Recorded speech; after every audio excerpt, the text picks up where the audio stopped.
Oras Bishop Ephraim Pahutagana, alas 8:09.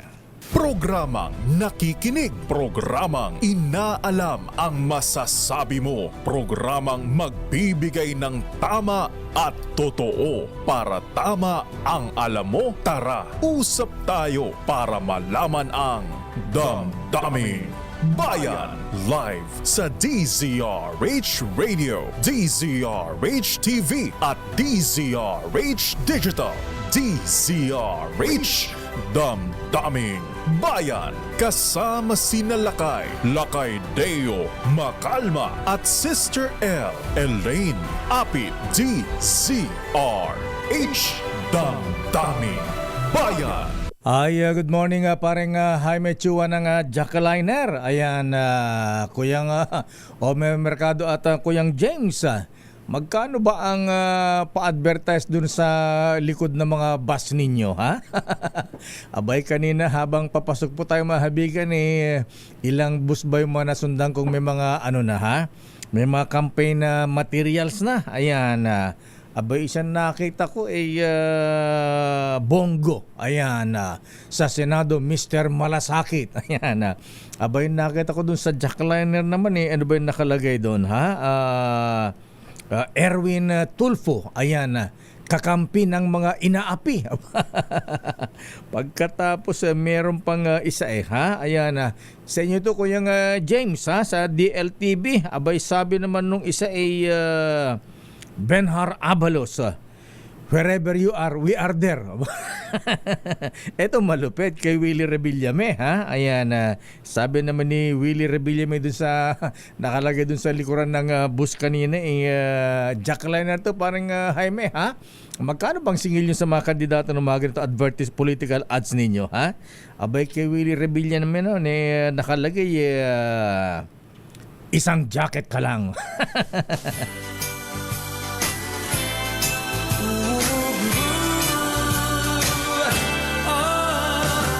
Abay, okay din kung ang daming ang haba na iniikutan ng mga bus na yan, ha? From Metro Manila hanggang Bicol yan, ha? Pero wala pa rin mas effective po kung maglalagay nila ka ng political advertisement. Abay, dito na sa DZRH Teleradyo, mga kaibigan, ha? Abay, sigurado mula Apari hanggang Tawi-Tawi hanggang Batanes pala, ha? Hanggang Barangay Tartarabang, Apatot, Lubong. Abay, dinig na dinig ang inyong mga political ads. Magandang umaga, Pilipinas. Ako po si Deo Macalma at ilang days before Christmas, ha? Abay, 22 days na lang. Ang bilis talaga ng panahon, mga kuyang mga ating ha? Pero ramdam nyo na ba ang Pasko? Sana ang Pasko, when it rains, it pours, Kuyang Manscarpe, pero iba ito, ha? Talaga namang kinukuyog ang Vice President Inday Sara Duterte curfew ngayon. Abay, mantagin po ninyo, ha? 16 ba yung nag-file ng impeachment complaint laban kay VP Sara, ha? Abay, out of 6 grounds, ayan, na pwedeng idahilan sa pagsasampa ng impeachment, 5. Ayan, merong culpable violation of the Constitution. Ano ba meron dyan, ha? Betrayal of public trust. Anong binitray ng Vice Presidente, ha? Meron pang graft and corruption at bribery, ha? Pero mahabang proseso po yan, mahabigan, ha? Abay, dadaan pa sa Kongreso yan. Siyempre, may impeachment complaint pero susuportahan ba ng mga kongresista yan? Kailangan may 1/3 yata na magi-sponsor para umakyat sa Senado bilang impeachment court. Dito sa impeachment cases na ipa-file laban kay VP Sara. Pero sa mga rin dyan, ingat-ingat din kayo, ha? Dahil baka mamaya makuha kayo sa patibong dyan. Abay, pang ilang impeachment complaint na ito. Una kay dating Pangulong Erap, ha? Na hindi natapos yung impeachment, nagkaroon ng people power, ha? Pagkatapos, malupit yung kay Chief Justice Renato Corona, di ba, Idol? Ha? Kasama to dati ni CJ Rene Corona, ha? Ang idol natin sa Supreme Court, ha? Idol Maydas Marquez, Justice, ha? Kumusta na si Madam, ha? Alam po yung mahabigan dun sa impeachment laban kay Corona, ha? Alam naman natin kung bakit pina-impeach ng Aquino administration ang CJ Corona noon. Dahil nanindigan ng CJ na ilan reform yung Hacienda Lucita. Para mako yung 2/3 vote. Tama nga ba? 2/3 vote SP Cheese, ha? Abay, may mga nadaling senador dyan, ha? Para mako yung 2/3 vote, may mga sinuhulan na mga senador dyan. Sinuhulan ng PDAP. Ayan. Tuloy yung ilang senador dyan ayan, naging PDL sa karami. Ayan. Pero eventually na-absuelto naman sila, ha, sa Sandigan Bayan. At ang latest si Senator Jinggoy. Ayan. Kay Manong Johnny nga pala, absuelto rin ba yung kaso ni Manong Johnny? Ayan. Sila yung mga magka-classmate nun, ha? Yung mahabigan, 2 hanggang 2 bagyo daw po ang papasok pa sa Pilipinas ngayong buwan ng Disyembre. Naku, Diyos ko po. Sana naman tantanan na tayo ng mga kalamidad. Ano na ba, ha? Sino nga nandyan? Ang late kasi di ko mabasa, ha? Yung spotlight pa natin nakasilaw. Ayan. Nandyan na ba? Okay, sandali lamang, ha? Ito bang ma-interview natin, mahilig ba sa Only Rice ito, ha? Ayan, lakihan nyo ng konti. Alam mo tayo mga medyo bumabata na, kailangan lakihan ng konti, ha? Ayan, sinasabi ko, ha? Ayan, mas maganda para mabasa ng ano. Pwede ba huwag itapat dito sa spotlight? Ba't kasi spotlight nakatapat dito, Lola Malu, ha? Ayan, Assalamualaikum warahmatullahi wabarakatuh, ha? Yung mahabigan, marami tayong mga issue ngayon. Pero maraming galit na construction workers kay Agriculture Secretary Francisco Chu Laurel, ha? Bakit naman sila titipidin sa big kanin Secretary Laurel, ha? Abay, kailangan half rice daw po, mahabigan, ha? Pabor to kay Tunying dahil makatipid ang katunyings. Nasa ating linya po, mabigan, ang dating ano ba naging ranggo nitong si Congressman dating Congressman Gary Alejano, ha? Naging LT call ka ba o full Colonel Congressman Gary Alejano, ha? Abay, dating kinatawan ng Magdalo Party List. Wala bang Congressman na ngayon? Member ng Magdalo Party List. Dating, Marine pala ito. Ayan. Philippine Marine Corps Officer. Ayan. Dating Congressman ng Magdalo Party List, Congressman Gary Alejano. Congressman Gary Alejano, sir, magandang umaga at long time no hear. Long time no see, Congressman. Magandang umaga po.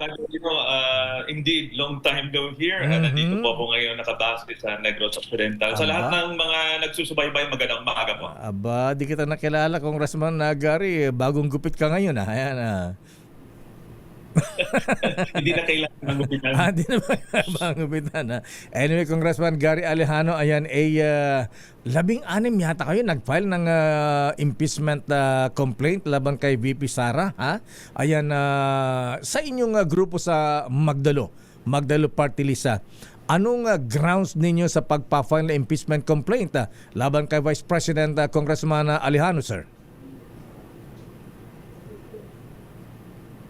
Kadayo, ang impeachment complaint naman ay kabuuhan naman ang ating final. No? Hindi naman ito specific lamang.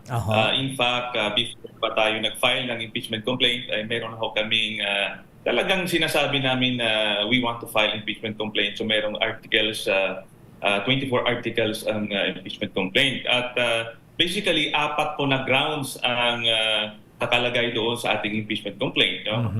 Culpable violation of the Constitution by committing graft and corruption, violation of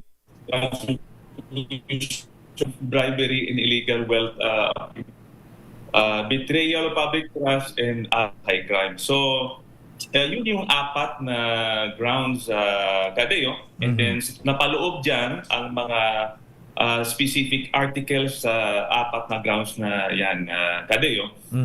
Doon sa graft and corruption, basically, itong ating sinusundan, pinapakinggan, pinapanood sa mga hearing, itong confidential and intelligence funds sa opisina ng Office of the Vice President in the Department of Education. And ang pangalawa, itong bribery ay nakapaikot po doon sa bank account na sinabi natin noon pa nung pinapasukan ho ng deposit coming from drug personalities. And I believe this is very important. Hindi kasi ito hinaharap ng pamilyang Duterte. Pangatlo, ito yung ang aking tingin ko importante din na pananahimik ng Vice President doon sa issue ng panghaharas ng mga Chino sa West Philippines Sea bilang mataas na opisyal nating gobyerno. Like the Vice President ay hindi ho siya nagsasalita, especially defending our fishermen, our soldiers, and our country. And other high crimes, marami po ito, Kadeo. Ang tingin ko pinaka-importante dyan yung kanyang mga public pronouncement, no, yung press conferences niya na napapakita doon na meron siyang hinire na assassin para patayin na nakaupong presidente, no? Although conditional daw, pero alam niyo ay sinabing may na-hire na siya in case. So that is very grave. And of course all other articles pa na napailalim sa high crimes, Kadeo. Congressman Alejandro, sir, 16 kaya yata kayo nag-file ng complaint. Ano ba ang plano ninyo? Ano ba plano niyo? Ayan ba yung pag-isa niyo ba ito o individual yung complaint? Paano ang plano po ninyo? Ganito po kasi yun. Merong mga different cases ang pag-file ng impeachment complaint. Importante pong pinag-usapan po ng grupo, ano po ang ilagay, ano po yung hindi pwede. Of course, with the assistance of legal counsel, aking mga abogado. Now, sila yung nagbalangkas ng impeachment complaint na yan. Ang importante po ay alam ho namin, narinig namin, nakita ho namin, at we believe in the information. So, of course, kailangan mag-meeting kasama yung mga grupo na yan at hindi lang naman ilang beses ang pinag-usapan. In fact, medyo matagal na po ito. And ang laman na yan ay dapat naintindihan ho ng lahat ng pumirma. Umaasa ba kayo na mag-prosper yung impeachment complaint dyan pa lang sa Kongreso, Congressman Alejandro, dahil una po ay may order ang Pangulong Bongbong Marcos sa kanyang mga allies, kaalyado sa Kongreso na huwag nang ituloy ang impeachment complaint dahil magkakahati-hati lamang ang bayan, Congressman? Una-una, Kadeo, na nirerespeto po namin ang opinion ng ating presidente. However, hindi naman ho kami tauhan ng presidente. No? Kami po ay ordinaryong mamayan na tumitingin po sa kapakanan ng ating bansa at ating mamamayang Pilipino. So sa tingin po namin, katulad ng sinabi niya before, na hindi ho siya makiki-cooperate sa International Criminal Court, pero hindi rin niya sinasabi na pipigilan niya ang pag-iimbestiga ng ICC. And the same is true with this impeachment complaint, na gusto niya sana wala ng impeachment complaint, pero hindi naman yung sinabi na pipigilan niya ang pag-file ng impeachment complaint. I understand, Kadeo, this is very challenging considering the fact na this is a political activity, no? Na itatakel ng mga miyembro ng Kongreso. And ang isang factor pa diyan, ang oras na naiiwan sa Kongreso para itakel itong impeachment complaint ay medyo limitado. No? So doon sa mga miyembro ng Kongreso, actually sila yung talagang unang nakatanggap ng init ng pag-iinsulto at pag-i-snub at hindi pagsasagot ng Vice President. So I believe marami po ang gustong mag-endorso ng impeachment complaint na ito o susuporta dito. But again, alam natin kada yung politika ito, so depende sa kumpas ng liderato dyan. No? Basta sa amin, in spite of sabi ko nga, challenges, sa tingin ho namin ito yung tamang gawin at responsibilidad ho namin ito sa taong bayan. So, ang aming part ay kailangan lang namin i-file ito ang impeachment complaint at nagpapasalamat lang kami sa Bayan Party List for endorsing this impeachment complaint para talagang maipasok sa Kongreso. Ngayon po, sa nalalabing araw sa Kongreso, it really depends on how they will tackle it. Meron namang mga maximum period within which to act on the complaint. Pero pwede naman na maiksing oras. Like example, sa Secretary General, dapat 10 araw ay ipasa niya na sa Rules Committee yan. No? Pero pwede naman na 1, 2 araw, 3 araw, pwede naman niya ipasa niya.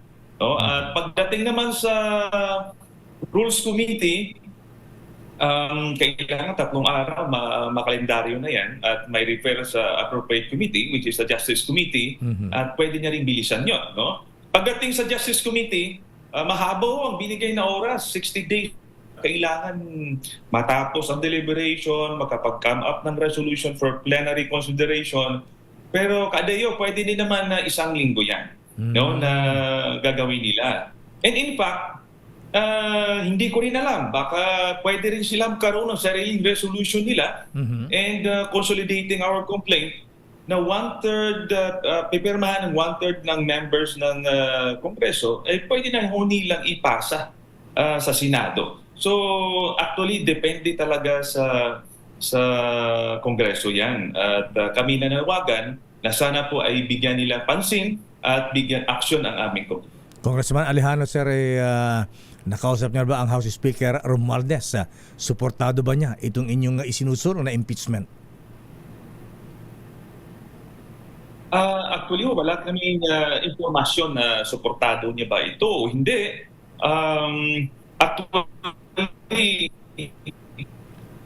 yun nga yung hinahanap namin sana na nung maaga pa, last month pa o 2 months ago, na merong talagang initiative sa kanilang hanay na makapag-file ng impeachment complaint. If not, na sila rin ang makapag-endorso ng impeachment complaint. Actually, very challenging yan. Sabi ko nga, nagsusuporta ba talaga ito sila o hindi?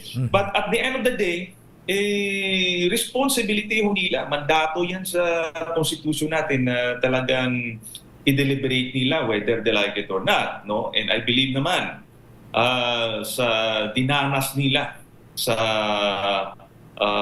coming from Vice President at si Speaker Martin Romualdez ay talagang kasama pa sa binantaan. Yes, na in kaso ng si Vice President kasama siya sa titimbugin. No? So, Romualdez ang impeachment complaint. Okay. So, Congressman Alejano, marami naman kayong kaalyado sa Kongreso, dati kayong kongresista. Sa palagay nyo, makuha yung 1/3 votes, support para maisulong ang impeachment laban kay Vice President Sara? Kadayo, let's talk real politics. So alam natin numbers game yan. At alam naman natin na kailangan magdesisyon ang liderato ng Kongreso. So tama ho yun. Ang tanong nyo kanina kung susuportahan ba ng liderato ng Kongreso.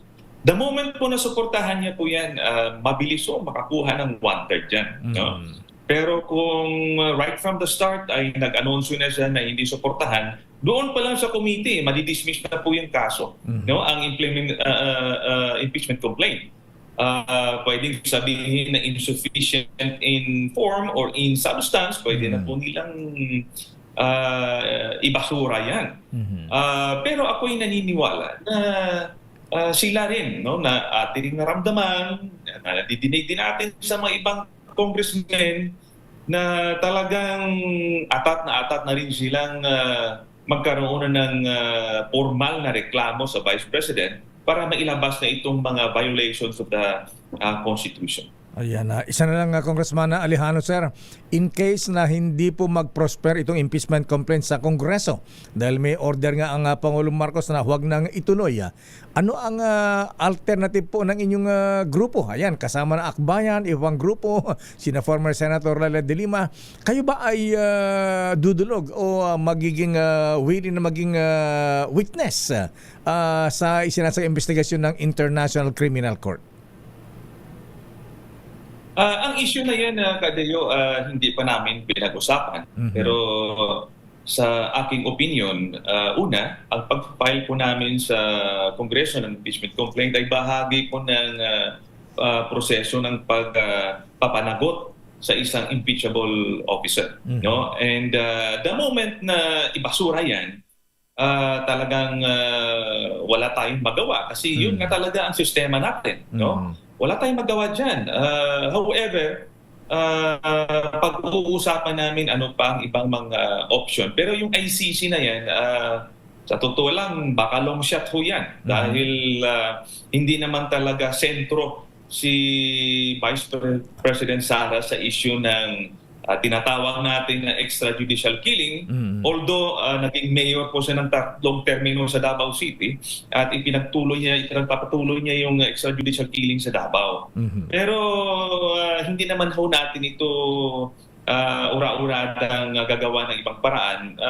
Ako, mas gusto ko ipag-usapan sa grupo na nag-file kasama sila ni former Senator Laila de Lima kung ano ang iba pang legal na pamamaraan para magkaroon kami ng alternatibo sa impeachment complaint. Congressman Alejano, sir, maraming salamat sa iyong paliwanag. Thank you and good morning. Maraming salamat, Kadeo. Good morning and God bless. Mga kaibigan, dating Magdalo Party List Representative Gary Alejano. Damdamin Bayan. So yan po mga kaibigan, siyempre alam po natin ang kumpas dyan, mahibigan kung ma-aprobahan ba, magtutuloy ba, ayan.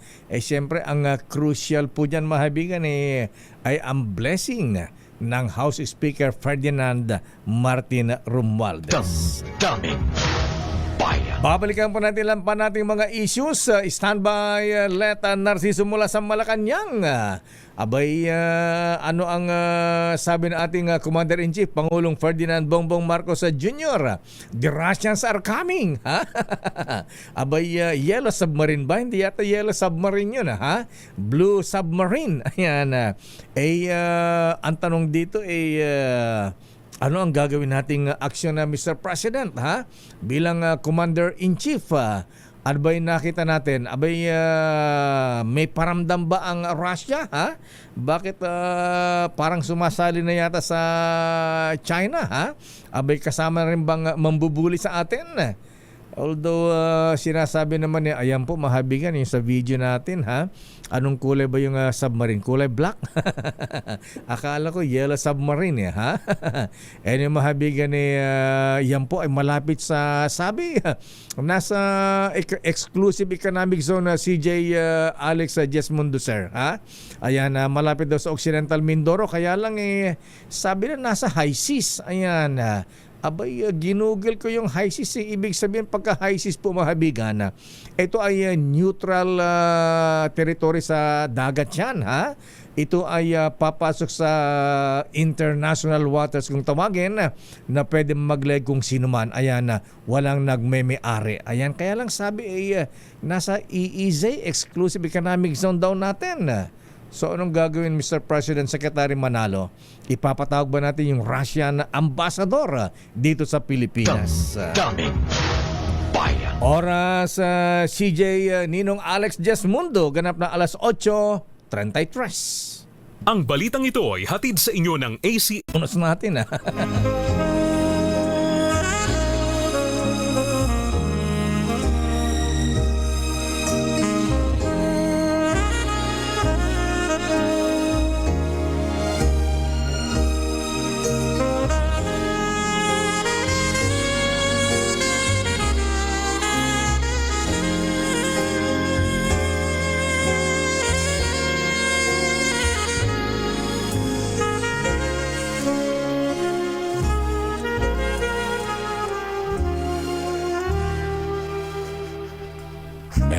Christmas and a Happy New Year from DZRH.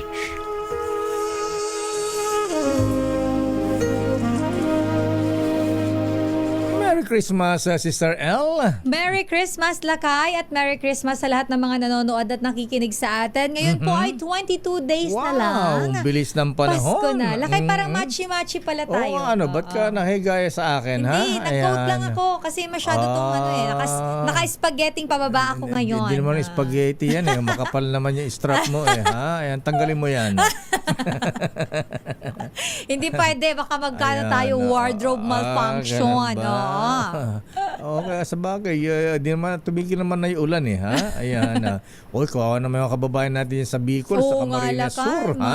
Mga kababayan ko, Diyos maray na aga po. Sana ay okay lang po kayo. Ingat-ingat po at ano pa rin, ha? Ayan, mukhang ayaw tayong tantanan ng bagyo.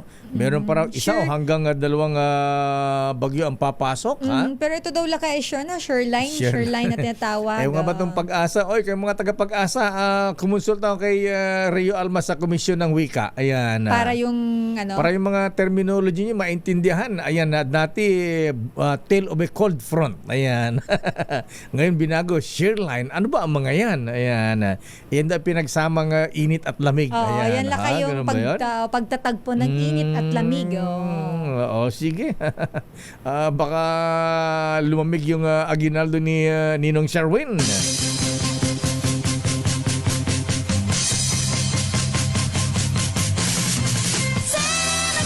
Sandali lamang, Leta Narciso, kumusta ang ninong ng bayan? Ha?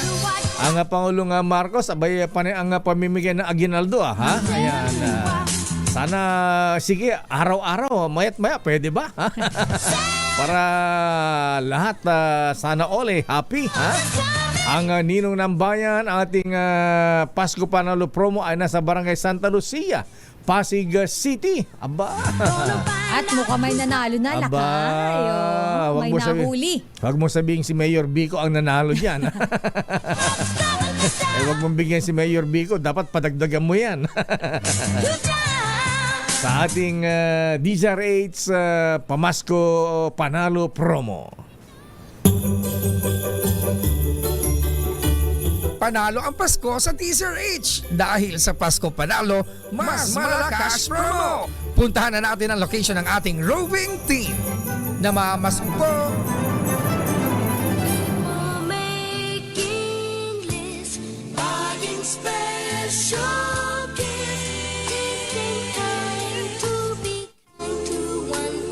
Give love on Christmas Day, Sister Ella. Pero sana kahit hindi Pasko nagmamahal Ay, oo. tayo. Kasi ang hirap-hirap pagka laging nag-aaway-aaway, sinabi mo. Lakay. Parang hindi ka makagalaw na maayos. Tsaka kahit taga-masid lang tayo eh. Mabigat din sa dibdib eh. Yan, kasi apektado tayo lahat. Apektado ang bayan. Ninong Sherwin, sino ang maswerte ang bibigyan mo na aginaldo ngayong araw ng Martes dyan sa may Pasig City? Sherwin. Yes, Lakay. Mukhang gustong tapatan ng Malacanang yung promo natin.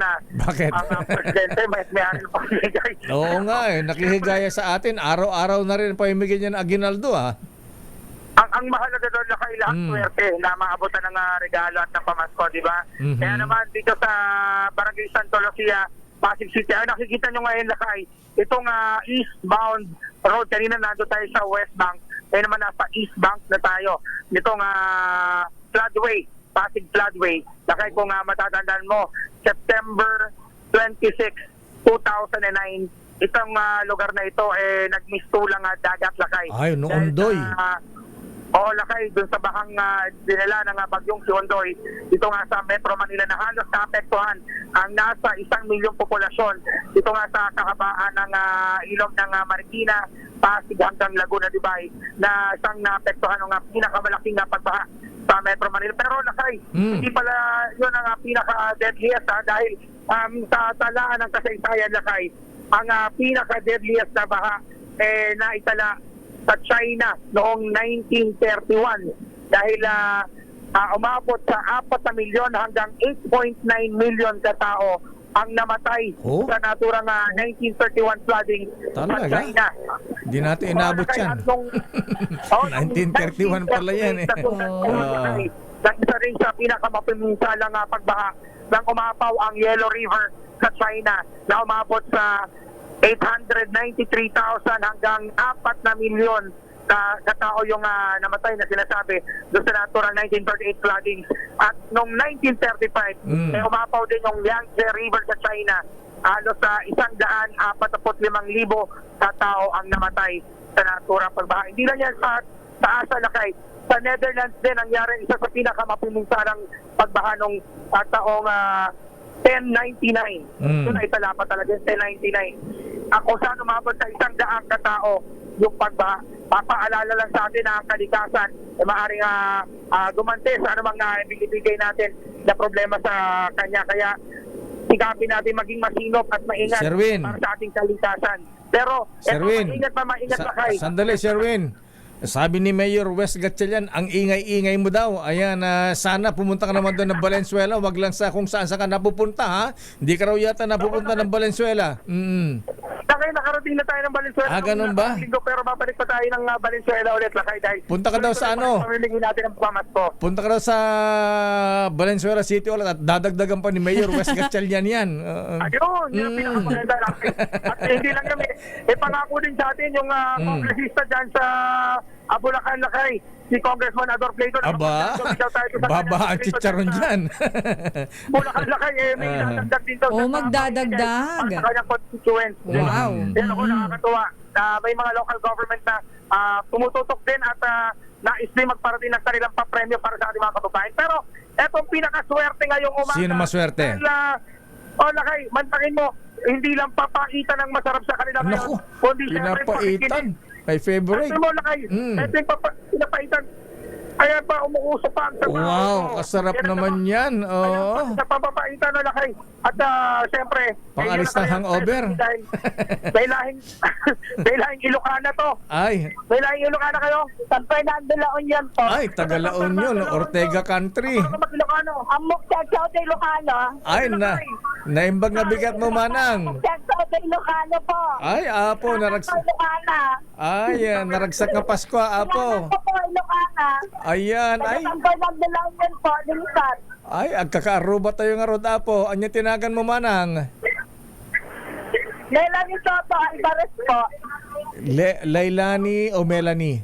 Melanie. Melanie Marquez. Soto po. Soto. Soto. Aba. Nanay Melanie, parang artistahin. Tingnan mo. Oo nga, kamag-anak. Ano kayo sa pelikula nung araw? Kamag-anak yata ni Mayor Soto eh. Oo, Lakay, kamukha niya yung Manny ng Galdo sa Regal Soccer. Ikaw. Sobra ka sa Grabe beauty. ka. Sa beauty niya ni Manang Melanie, ha? Pretty. Ayan. Ilocana, halong mestiza para Bicolana din. Nitatan ko po. Saan ko sa Bicol? Sa Labua. Oh, Diyos marhay na aga. Bilocano pala ito eh. Bilocana pala si Ate Mel, si Manay. Oo. Ilocana na. Si Manay Oragon pa. Manang, oo. Sa San Fernando La Union. Aba, Manang Melanie, kablaawam dagiti agboy-boy iti Merry Christmas iti Ilocano. Merry Christmas. Ilocano. Ilocano daw. Paano po yung Merry Christmas sa Ilocano? Hindi ko na Awanan, basit na ang taamo ng Ilocano. O sige, bigyan mo si Manang Melanie Aguinaldo na lang. Dahil hindi mo masabi kung ano yung Merry Christmas sa Ilocano, awanin! Wow, na po. Awanan ti Paskwa, Pamaskwa, awanan ti Aguinaldo.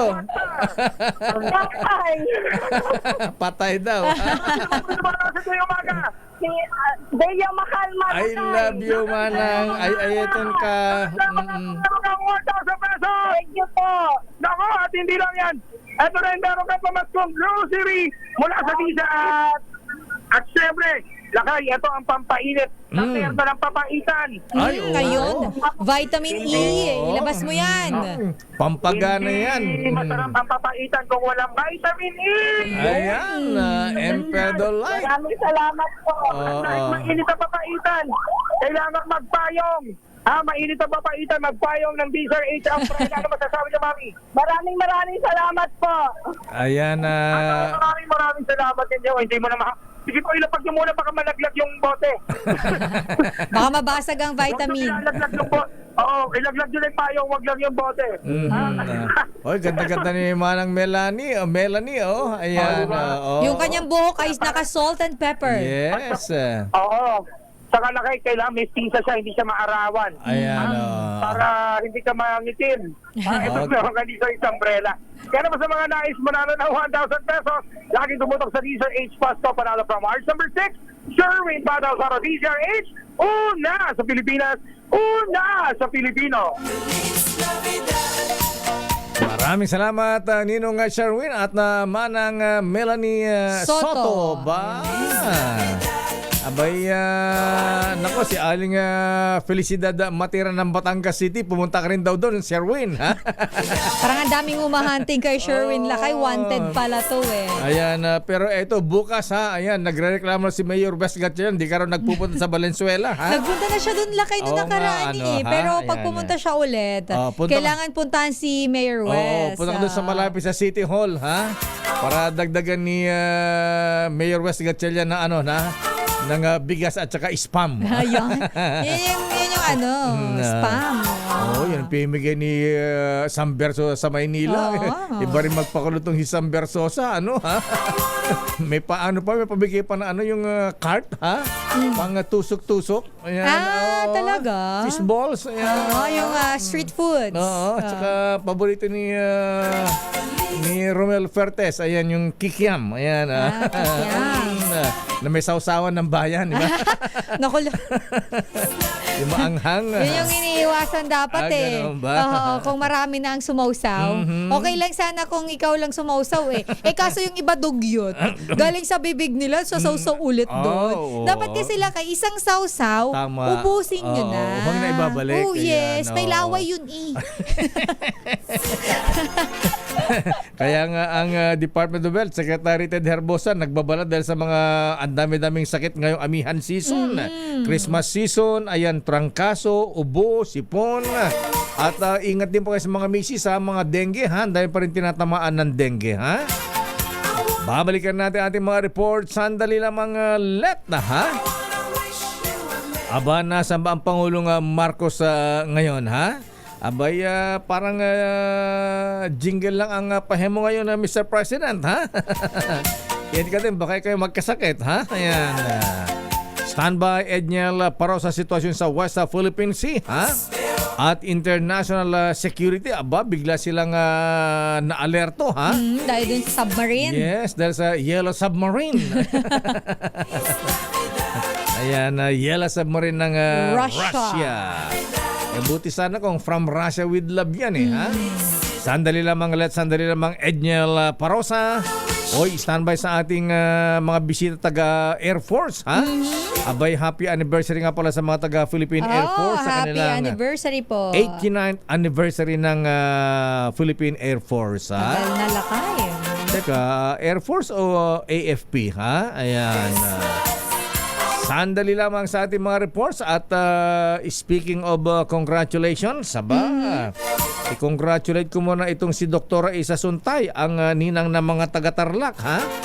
Dahil sa successful ang kanilang Belenismo contest diyan sa Tarlac. Aba, ito yung pagandahan ng Belen. Alam mo yung Belen? Oo, Lakay. Ay, oo, yung Manger. yung gumagawa Yan. sila Oo. ng gano'n. Oo. Na-experience ko din yan, Lakay, nung maliit ganun pa ba? ako. Oo. Sumasali kami sa ganyan. Nung high school may contest din pagandahan ng parol tsaka manger. Yes. Belen. At congrats din kay Most Honorable Mayor Bambolo Tolentino, ha? Ayan.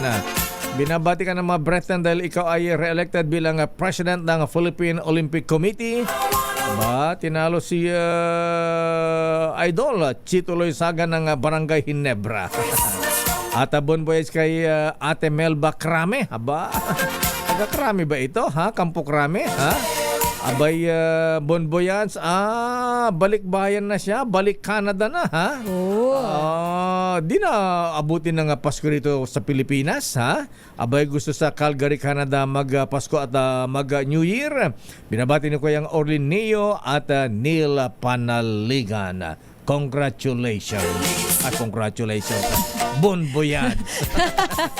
Congratulations! Nanalo ka ng 5,000. Ito nga palang congratulations yung mga brethren namin ngayon, ha?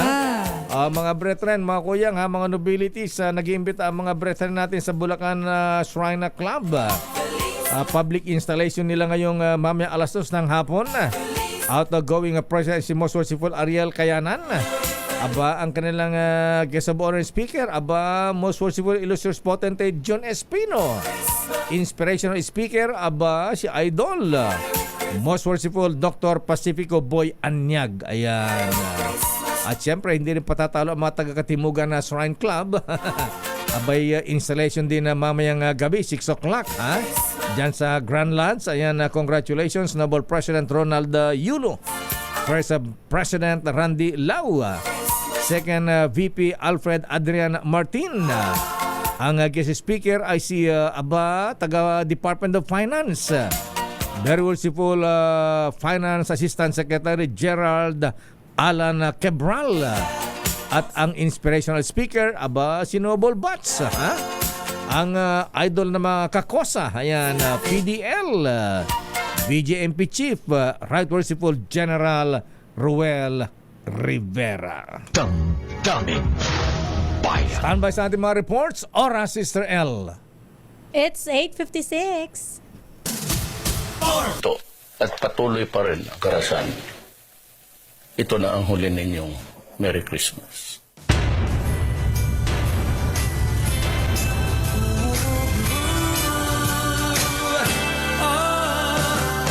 Paano yan, Dong? Mr. President, kinukuyog ang Vice President Inday Sara Duterte Carpio, ha? Sandali lamang, alamin mo natin ang mga reports. Unahin nga natin ang latest sa Malacanang. Ang ating Commander-in-Chief, Colonel Castillo, ha? Ayan, dumistansya sa impeachment complaint laban kay BFF, ha? Hindi na ba sila BFF ngayon, ha? May patayan na, eh. May ba yan? Laban kay Vice President Sara Duterte Carpio, ha? At mamaya ay makibahagi din ng Pangulong Marcos sa isang pagtitipon sa paglaban sa katiwalian. Naku, Mr. President, yan ang sinasabi natin, eh, ha? Dapat noong pa, ayan, 2022, ha? Ayan, sobra na yung iba, ha? Sobra-sobra na ang na, ayan. Inubos na, ayan. Ay, apo, anyamutan. Pero eto, alamin nga natin ang reaksyon ng Malacanang kaugnay sa sandamakbak na impeachment complaint na ifinahil kahapon sa Kongreso, Kamara laban kay Vice President Inday Sara Duterte Carpio. Aris 14, Let Narciso please come in. Miss Let. Kay labas ang Malacanang sa impeachment complaint laban kay Vice President Sara Duterte. Ayon kay Executive Secretary Lucas Bersamin, ang inihaing impeachment complaint sa Kamara ay malinaw na inisyatibo ng mga pribadong individual at ang pag-endorso niya dito ay prerogative ng sinumang miyembro ng mababang kapulungan ng Kongreso. Sabi ni Bersamin, malinaw ang naunang pahayag ni Pangulong Ferdinand Marcos Jr. tungkol sa bagay na ito. Matatanda ang sinabi ng Pangulo na aksaya lamang ng panahon ng hakbang na ito at hindi naman makatutulong sa pag-angat ng buhay ng mga Pilipino. Lakay? Ayan, paano ito, ha? Hindi ba niya gagamitin ang kanyang power? Ayan, presidential power. Ayan, para kausapin yung kanyang mga kaalyado sa Kongreso na pigilin ang impeachment complaint katulad ng kanyang naunang sinabi. Pero Lakay, di ba, independent branch of government ang Kamara. Kunyari lang naman yun, separation of powers. Maniwala ka naman dyan. Dati nga rubber stamp, eh. Ayan, weather, depende yan. So anyway, tingnan natin kung magagamit pa ang impluensya ng Pangulong Marcos sa Kongreso. Lalo, pinsan niya House Speaker, ha? Ayan, di ba? At saka malinaw naman lakay lagi na mayorya ng mga miyembro ay kaalyado ng administrasyon. Oo naman. Kung, Aabangan natin ang development dyan. kung di ka alyado, sige, walang biyaya. Natawa na lang si Miss Let sa'yo lakay. Oo nga ayan. So abangan natin yan kung papahinggan ba ang bibigyan ng importansya ang impeachment complaint o kaya ay pahinggan ang presidente. Anyway, may isa pang pagtitipon ng pupunta ng Pangulong Marcos mamaya, ha? Anong grupo itong lalabanan ang katiwalian? Ayan, naku, graft and corruption, isa sa mga grounds na impeachment na ifinal kay VP Sara. Lakay, dadalo si Pangulong Marcos sa ikalimang State Conference on the United Nations Convention Against Corruption. Gaganapin ito ngayong umaga sa Malacanang at tatalakayin sa pulong ang pagbuo ng kailangang mga hakbang para labanan ang korupsyon alinsunod sa pandaigdigang kasunduan. Ang UN Convention Against Corruption ay naglalayong palakasin ang kamalayan at magbahagi ng mga karanasan at best practices ng bawat bansa.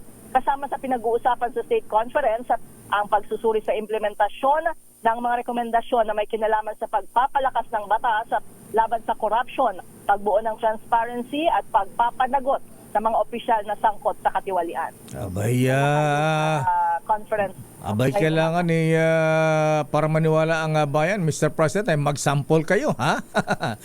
Sa flood control project na lamang, grabe na ang corruption dyan. Yan pa lang, ha? Ayan, bilyones na yan. Sa iba pa, di ba? Oo naman kailangan huwag lang lip service, Mr. President. Mag-sample kayo, di ba, Dong? Ayan, kailangan ng pruweba. Ayan, kasi hanggat hindi walang nasasampulan, free for all pa rin ang corruption. Okay. So anong oras ang schedule ng Pangulo? At saan ka? Malacanang nga pala, ha? Ayan, so marami mga bisitang darating.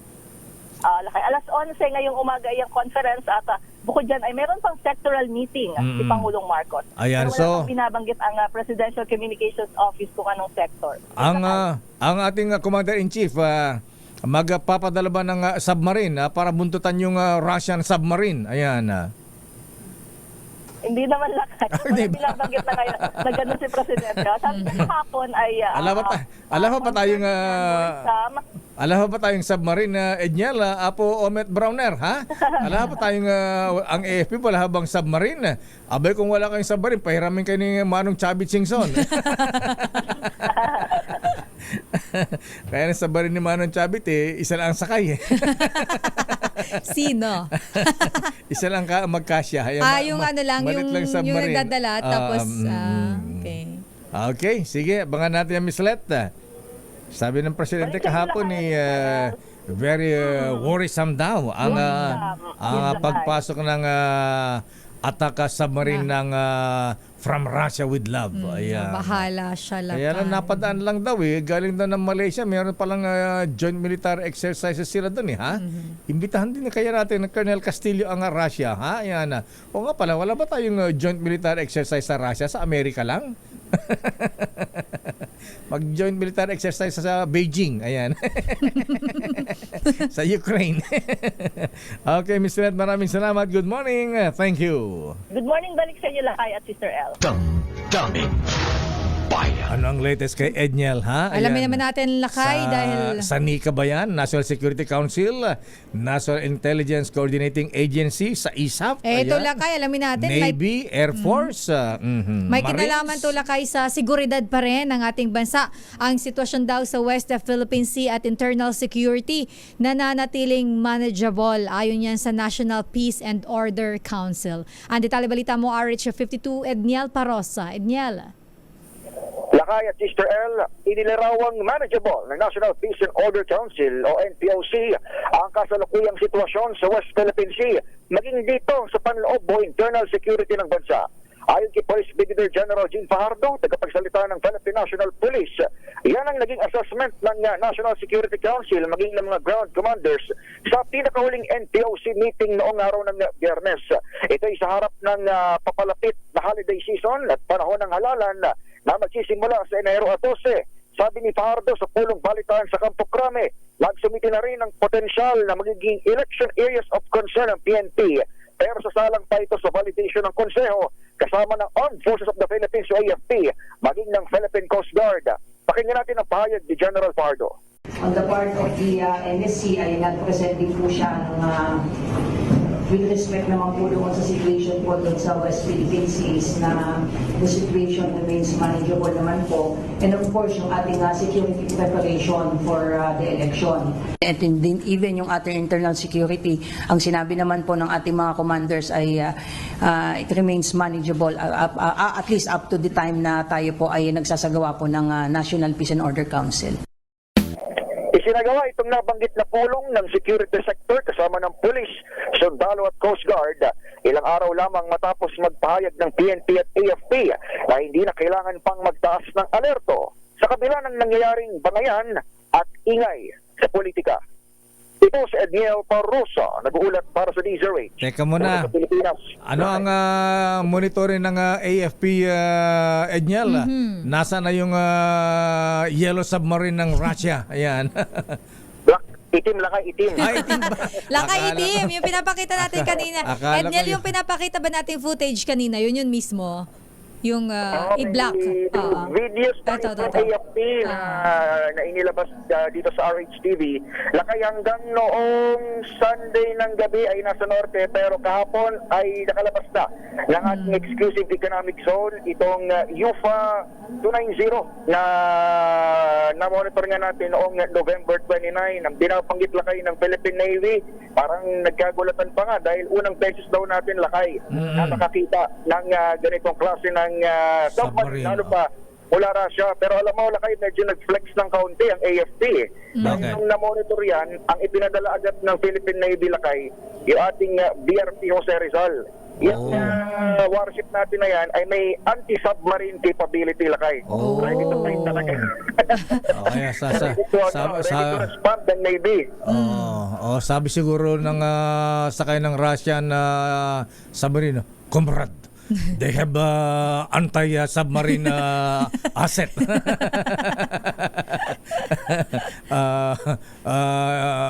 Let's go. Let's go back to Russia. Okay, maraming salamat, Edniel. So nakaalis na pala sa sa EEZ. Territorial waters ng Pilipinas.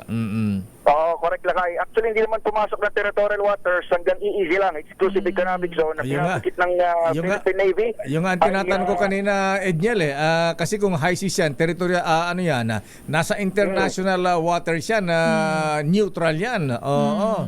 Kaya lang pumasok sa EEZ. Itanong natin sa bisita natin mamaya kung anong pinag-iba ng exclusive economic zone. Akala ko yung exclusive economic zone ay nasa jurisdiction pa natin. Ba't sinasabi nga nasa high seas? Kung high seas yan, international waters yan. Neutral yan. Meron kasi na kayo na ino-observe na freedom of navigation. Lalo pat kagaya nung yung tubig natin dyan sa kanluran, yan ay daanan talaga lakay ng mga sakyang pandagat. Ngayon, yung EEZ kasi, yan ay tinutukoy yung EEZ kung saan exclusive yung mga nakukuha mong mga isda, for example, o resources. Exclusive yan sa isang bansang nakasasakop sa EEZ. Pero yung territorial waters, kung tawagin, yan talaga yung sakop natin ng ating mapa, ng ating territory dito sa ating bansa. Tapos sasabi ng Navy, dumaan lang daw. At friendly naman yung naging communication dito sa submarine na ito. At yun, ang pinanindigang statement ngayon ng ating hukbong dagat. Testing the waters daw. Okay, maraming salamat, Edniel. Balik sa inyo, lakay at Israel. Damdamin bayan. Sandali lamang at tawin natin ang mga report na Sister L. Paglilikas ng mga residente hindi pa inirekomenda sa kabila ng phreatic eruption ng bulkang Taal. Alamin natin ang report mula kay Giselle Ricafort. Giselle. Ay hindi pa nga inirekomenda ang paglilikas sa mga residente sa kabila ng minor phreatic eruption ng Bulkang Taal sa Batangas. Ayon sa Talisay Disaster Risk Reduction and Management Office, walang dapat ikabahala sa pagputok ng bulkan pero pinapayuhan yung ating mga kababayan na mag-ingat at sumunod sa abiso ng mga otoridad. Inanunsyo naman ang lokal na pamahalaan ng Agoncillo na magpapatupad muna ang 17 o lahat ng paaralan ng modular distance learning. Ayon naman kay Ben Palikpik, isang punong barangay ng Barangay Banyaga nangamoy sulfur at nagkaroon pa ng pag-ulan ng putik sa kanilang barangay. Naganap ang priyatong magmatic eruption mula main crater ng Taal Volcano Island kaninang alas 5:58 ng madaling araw. Nagbuga ang bulkan na nananatili pa rin. Oo, lakay. Pero lakay, tumagal lang yan ng, kung hindi ako nagkakamali, hanggang 6:02 o 6:05 ng umaga. Nagbuga lakay yung bulkan na nananatili pa rin sa alert level 1 ng 2,800 metrong plume na tinangay pa Kanluran, Timog, Kanluran. Ito si Giselle Ricafort para sa DZRH, una sa Pilipinas, una sa Pilipino. Maraming salamat, Gisela Ricafort. Hindi ba apektado yung bulaluhan ni Katunying? Diyan sa Tagaytay. Tagaytay. Damdamin. Isa pang report, Sister L. Dagdag sweldo naman sa mga manggagawa ng car at Mimaropa posibleng maaprubahan bago daw matapos ang 2024. Good news yan. Ay balita mo, RH29, Boy Gonzales. Boy. Sister Ella Lakaya Deo, nasa panel na review na ang ng Regional Tripartite Wages and Productivity Board ang dagdag na sweldo sa mga magagawa ng Cordillera Administrative Region at Mimaropa. Ito ang binalita ni Labor Secretary Benvenido Laguesma makaraan ang sinagawang year-end assessment. Ayon kay Laguesma, bago matapos sa December 2024, ay maaaring ilabas ang desisyon ng board kaugnay sa dagdag sa sweldo. Tumanggi muna si Laguesma na sabi kung magkano ang dagdag na sweldo para na sa dalawang rehiyon. Samantala, hindi naman agad na may mapatupad ang dagdag sweldo sa Bicol Region dahil sa mismo mga empleyado daw ang humiling na huwag muna itong pag-usapan bilang tulong na rin nila sa mga employers na matinding tinamaan o naapektuhan ng magkakasunod na bagyo. Ito si Boy Gonzales para sa DZRH, una sa Pilipinas, una sa Pilipino. Maraming salamat, Boy G. O nga Secretary Benny Laguesma para mga kumpanyang nawasak ang mga pabrika-kumpanya, Yung mga... ipapangutang ba yung 13-month pay? Ayan, sa bagay, parang ganun yata, mandatory talaga. Yung pagbibigay kumbaga, ng 13th month. Rain or shine. Talagang dapat ipangutang ng employer yan. Obligasyon sa mga empleyado, Anyway, wala ko may exemption dyan. Aling Pelising, Pero Aling Pelising, kung problema po ang blood sugar level po ninyo, abay, huwag masyadong mabahala. Ayan. Pero kung ihi na kayo ng ihi, diaper na ang kailangan dyan. Akala ko na. Pero talaga lang siyempre, reserva yan. Spare ika nga, Pero kung uhawin po kayo, puwapayat laging gutom, abay, ingat mga lolo, mga lola, mga kuya, Maring diabetes na po yan, At ingatan dahil pwedeng mauwi sa sakit sa puso, stroke, kidney failure. At pagkabulag kapag napabayaan yan, malungkot, Mga lolo, mga lola, para natin mahisilayan ang mga beauties niyan. At siyempre, para makaiwas sa mga sakit, mag-exercise po, galaw ng galaw, At siyempre, tamang pagkain at pwede mo rin sama ng Cogent DB Plus araw-araw. Ang Cogent DB Plus sa Colonel Castillo ay isang herbal supplement po yan na sumusuporta para mapanatili ang inyong beauty. Ayan, kagandahan ng kalusugan at normal na blood sugar. Sa Cogent DB Plus with the power of 9 herbs in 1 capsule, mas malakas ang laban mo. Ayan, maski mapalabang ka sa West Philippine Sea. Ayan, ang Cogent DB Plus, mabibili po yan sa Mercury Drug, Watsons at available din online sa Shopee at Lazada. Pero mahalagang paalala ng Cogent DB Plus, ito ba hindi gamot at hindi dapat gamitin panggamot sa anumang uri ng sakit. Ayan. Pang blood sugar po yan, hindi po pang yan, hindi pang ulcer yan, Ayan. Hindi antibiotics yan, Oras, Sister L. It's 9:15. Ang balitang ito ay hatid sa inyo ng... Oras, Sister L. Asan ka? It's 9:21. Pagka mo ang juminggang.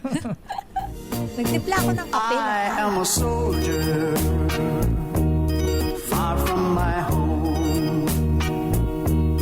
I have a sweetheart, She said she'll be waiting for me. She said she'll be lonely for me. I want to go home. I cannot go home. Ako, yun na mahirap din sa mga sundalo, Sister L, ha? Ayan, magpapasko, New Year. Malayo sa pamilya. Oo, minsan nasa duty. Ayan. Morning, Apo General Omet Browner Jr., ha? So, sa mga sundalo natin, ha? Ayan. Ang isa official mo, andito sa opisina, ay sa studio, ha? Ayan. Diretsahan na tayo, Sister L.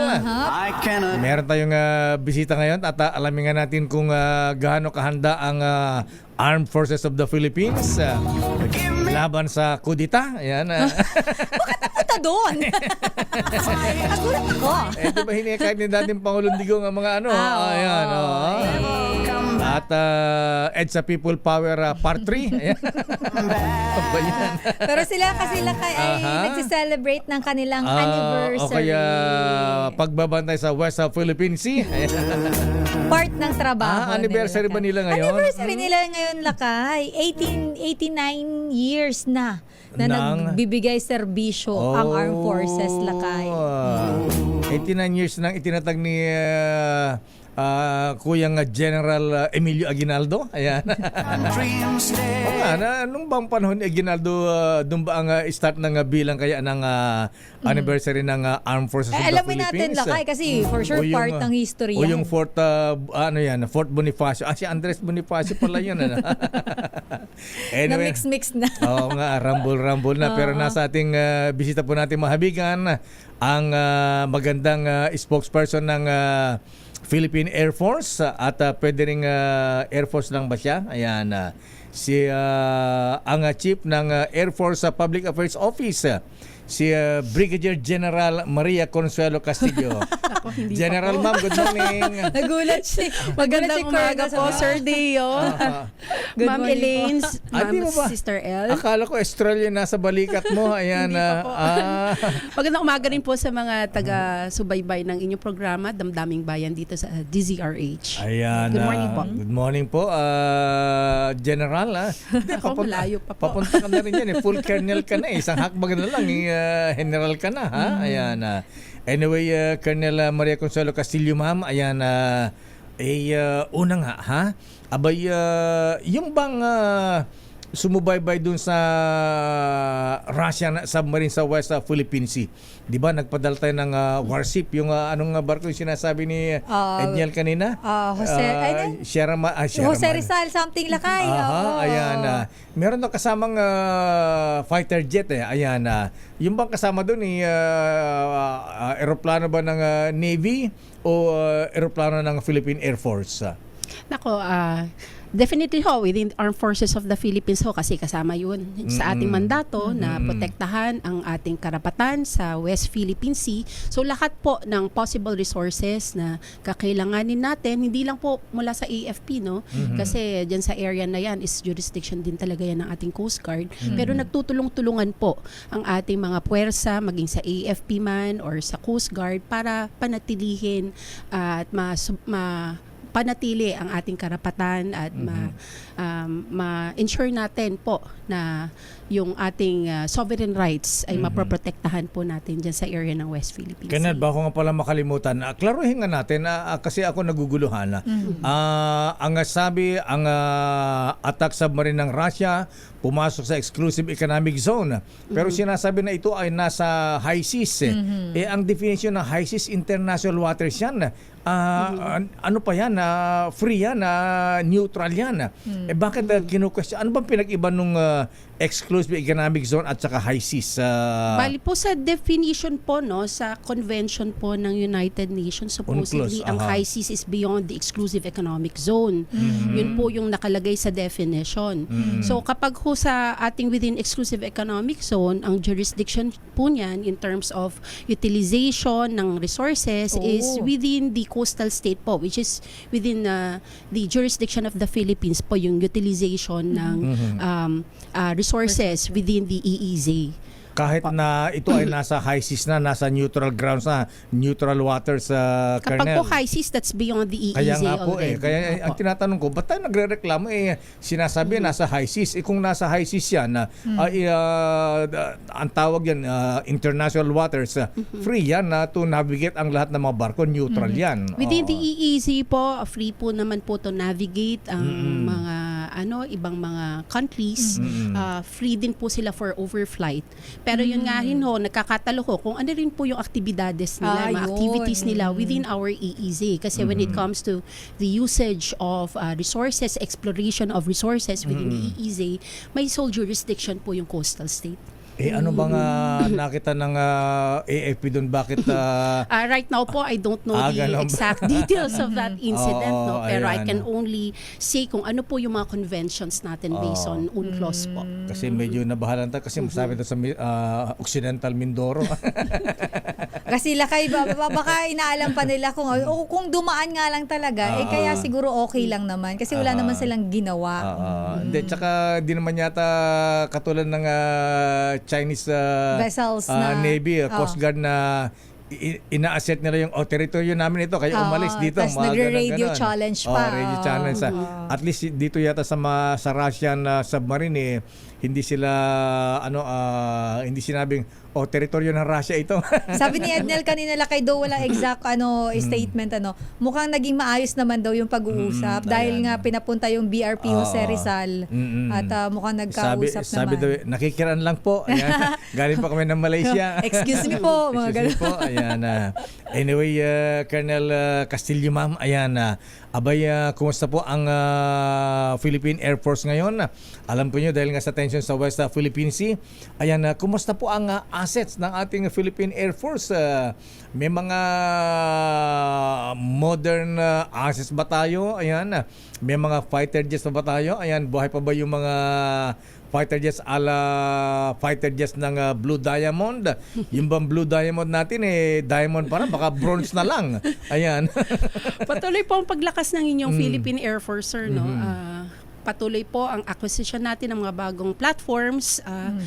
Meron ho tayo mga fighter aircraft na ngayon kasi kung marirecall nyo po for so many years, no, lalo na noong early 2000, talagang nawalan po tayo ng mga fighter jets. Pero nung pumasok yung 2015 onwards, nagkaroon po tayo ng acquisition ng mga FA-50s. Ito po yung mga Korean-made fighter aircraft. And hopefully po, mas dumami pa po. May mga nililinya pa po tayo for acquisition and hopefully mag-materialize siya in the next years to come. Wala na ba yung yung mga Widowmaker na tinatawag, yung Augusta S211 ba yun, yung made in sa Europe? Nako, lahat naman po ng aircraft ng Philippine Air Force, they are all very reliable kasi ho talagang napakaganda na po ng mga maintenance practices natin ngayon.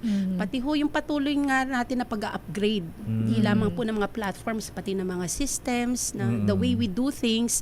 Kaya patuloy po yung ating mga coordination, collaboration with different countries. Meron po tayong mga international exercises, bilateral, multilateral exercises para malaman po natin yung mga best practices din ng ating mga allies sa pagpapalipad at pati na rin sa pag-maintain ng ating mga platforms. Bakit po Korean fighter jets ang bilhin natin? Parang pato ni Secretary Volker Gasmin, di ba? Ayan. Ano ba ang package natin sa South Korea? May kasabang sashimi yan? Japanese yun. Masusi naman pong napag-aralan. Ano yung sa Japanese? Korean? Yung sa kimchi. Korea, kimchi o kaya seaweeds. Anong package natin sa South Korea? Bakit pinili natin ang fighter jets ng Korea, hindi po US? Ayan. In any acquisition naman po, masusi po natin pinag-aaralan lahat ng options, no? Pero lumitaw sa masusing pag-aaral ng ating mga technical working group, pati ng ating mga decision makers na ito pong FA-50 ang pinaka magandang platform, no, para masimulan na natin ang ating fighter aircraft capability. But of course, as we move on, as we acquire more multi-role fighters in the future, masusi pa rin po natin pag-aaralan yan para sigurado na yung ating budget, no, yung pera ng ating mga kababayan ay mapupunta sa tamang mga platforms na magagamit talaga natin na makakapag serve nung purpose niya para mapanatili natin yung security ng ating bayan. Colonel Maria Consuelo, ma'am, napag-uusapan po natin yung upgrade, ano-ano po yung ginagawa natin sa Armed Forces, sa Philippine Air Force para po mas, kumbaga tayo ay handa sa kahit anuman na nakaharapin natin. Pero pagdating naman po, ito po na pag-uusapan natin, West Philippine Sea, medyo alam natin na matagal ng issue ito. Pero kumusta po ang AFP, ang Armed Forces, pagdating naman po doon sa ginagawa natin para matiyak ang seguridad, lalo na po pagdating sa internal threats o yung internal security na tinatawag. Kasi bahagi po to ng, of course, kaya tayo nag-upgrade dahil kailangan handa tayo. So, kumusta po ang internal security natin? Well, patuloy pa rin po ang suportan ng inyong Armed Forces of the Philippines, no, sa ating internal security operations. Kahit na may mga reports na talagang humina na ang ating mga local terrorists, no, patuloy pa rin kailangan sustain yung operations natin for this while we move forwards towards external defense. So, sabay-sabay natin yung gagawin. Papaigtingin natin ang ating territorial defense capability, pero mananatili pa rin po yung ating internal security operations, yung suporta natin sa law enforcement, kasama ng ating mga puwersa sa Philippine National Police at ang iba pang mga security forces. At yan nga po, at ngayong aming 89th anniversary dito sa AFP na may temang Sandigan ng Sambayanan tungo sa Bagong Pilipinas. Ito po ay sumasalamin sa adhikain at pangako ng inyong Armed Forces of the Philippines para mapagpatuloy namin maging haligi ng lakas at katatagan para sa ating inang bayan. Parang may Sandigan 82, adapted ako doon. Ayun nga pala, 82 ka nga, adapted ka pala. No? Pero Colonel Castillo, ma'am, ayan, mukhang naramdaman natin yung sinasabi yung makabagong assets natin ay nakatulong sa pangalaga sa ating soberenya at kaligtasan ng ating teritoryo. Katulad ganung Russian submarine na pumasok sa EEZ. Ayan. Na pinuntahan agad ng BRP Jose Rizal. Ayan, nakapunta ka agad, nakaresponde si Dr. JR. Ayan. Sir, Jose Rizal. kaya malaking bagay po talaga yung modernization. No? Hindi lang po mga air assets, pati na po yung ating mga radar systems. Nais po naming ipamahagi talaga, na napakalaki na pong developments ngayon. Meron na po tayong mga radar systems. No? At may mga parating pa po, both fixed and mobile radar systems na nakakatulong para ma-monitor yung air and surface movements dito sa ating territorial waters. At nag-i-extend po yan sa ating exclusive economic zone. Kasi submarine, underwater yan, na-monitor. Gaano kaya kalayo yung natuloy ako, na-curious ako dun sa sinasabi ni Colonel na yung radar system na upgrade, gaano kaya kalayo inaabot? Ilang miles ba yan? Napakalawak. Ilang miles ba? All the Nautical more miles. kapag lahat po ng radar systems na paparating pa ay na-install na natin, buong archipelago talagang mako-cover na natin at monitor na po natin ang mga movements. Ayan, may mga underwater ba tayong mga monitoring? Baka mamaya malaman ng China, parang doon sa Amsterdam, pinagpuputol yung mga cable. Huwag na natin itanong, Lakay. Pinagpuputol yung cable, Baka malaman nila. underwater cable nila. Anyway, so nagulat kami, Colonel Castillo, ma'am. Mga ilang minutes o hours ba bago nakaresponde ang BRP Jose Rizal at yung fighter jet na nag-monitor doon sa Russian submarine na pumasok sa Right now po, I'm not privy regarding yung details po nun, details. sir. Aha. Opo, sir. Ayan, anyway. Pero definitely po, maaga po ang response ng Aba. ating Armed Forces of the Philippines, pati ng ating Coast Guard, no? Kasi talagang Minutes ba o yan po hours? yung tulong talaga na nagmo-modernize tayo, no? Minutes o hours lang, Colonel, pwede na tayo mag-responde. Kayang-kaya po yan. Ang pinakamabilis. Pinakamabilis na posible po. Within minutes lang. With our capability upgrades, patuloy pong modernization. Kaya napakahalaga po na nasusuportahan ng ating gobyerno yung modernization efforts ng ating mga security forces. Alam mo, Colonel, mabuti andito kahit na ipapaliwanag mo yan kasi iniisip na marami natin mga kababayan parang masyado tayong antiquated na yung mga mga military assets natin, air assets natin. Kaya nagulat nga kami dito sa responde ng ating Navy. Ayan, diyan sa West Philippine Sea dito sa Russian submarine. Ayan. Pero ang tanong ko, Colonel Castillo, sa Air Force kumpara nung fighter jets ng mga yung Blue Diamond nung araw ng panahon ni Marcos Sr. Ayan, matatapatan ba natin yon o masigit na ang ating air assets ngayon kumpara nung panahon ni Marcos Sr. kumpara sa kay Marcos Jr. Ayan. Hopefully po, darating po tayo dyan ulit. Kaya po, tulad nung nasabi ko, meron po tayong mga nakalinyang modernization projects and hopefully po dito sa ating Horizon 3 ng ating AFP Modernization Plan is matupad na po yung pagkakaroon natin ng mas malalakas pa na multi-role fighter jets, no? Para maibalik natin yung glory days nga, sinasabi natin, natawag natin, na we would have enough aircraft not only to perform the mission, pero maibalik din po natin tong ating aerobatics team tulad nung Blue Diamonds nung mga nakaraang dekada. Kaya nung bata ko parang gusto ko maging piloto no kasi yung dalawang piloto doon sa amin si General Rolando Espejo at saka si Colonel Stanley Pagdilaw ng Philippine Air Force. Nagpapalanding ng nagpapaganon. Oo, yung basing ba yun na Colonel? Yung halos abot na nung puno ng nyug doon sa amin sa Pinili, Ilocos Norte pagka nag-training sila. Talaga lang. Sabi, andyan na si Manong Stanley. Ayan, si Manong kilala Rolly. nyo na. Oo, once na pumunta doon, alam namin na sila yun. Bawal na po yan ngayon. Bawal na po. Ganun ba? Kasi po, kailangan very safe na po talaga mga flight operations. Ganun ba? So bawal na pala yun. So noon hindi pa. Bilib na bilib kami noon. Ay, puwapasyal dito sa Pinili. Kaya gusto maging piloto. Oo, talagang idol namin ang mga yon. Ayan. So anyway, ilan ba ang target nating ma-upgrade na air assets natin na Colonel Castillo? Sa ngayon po, hindi pa po natin yung alam yung mga exact numbers, no, pero definitely kailangan talaga natin na napakaraming fighter jet considering na napakalaki po nung area na dapat nating i-cover, no. Right now kasi meron tayong 12 FA-50s, no. And hopefully in the future mas dumami pa po yan. FA-50s.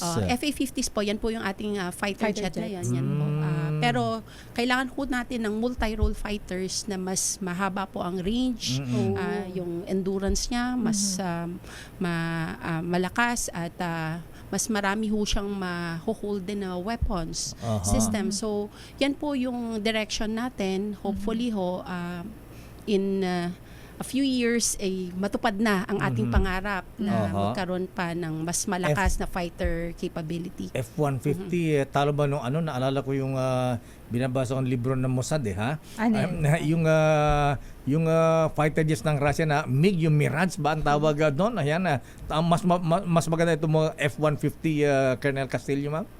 Ano po yung FA-50 FA-50 ba?